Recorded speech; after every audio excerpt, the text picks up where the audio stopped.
Hi everyone, welcome to the YouTube channel. In this video, we will see how to cancel Spotify premium subscription. If you want to try a different music streaming platform or you just want to unsubscribe from Spotify, in this video I'll show you how it can be possible. So you can either go to the Spotify web version or you can also use its PC app. If you go to the browser, you have to search for Spotify, or if you open the app, then this interface will open. You have to go to your profile icon.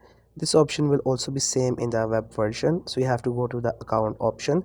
You can see right now it just got us back on the web version. Then on the page you will see the option for premium. Along with that, in the subscription section you will also see the option for cancel subscription. So you have to simply click onto that option, or you can go to manage your subscription and then click on cancel subscription, and after that again click on this option to confirm that you want to cancel your Spotify premium subscription. Once you do it, immediately your Spotify premium subscription will be cancelled. So that's how you can cancel Spotify premium subscription. I hope you find this video helpful and informative. Make sure to subscribe to the YouTube channel for more informative videos and updates.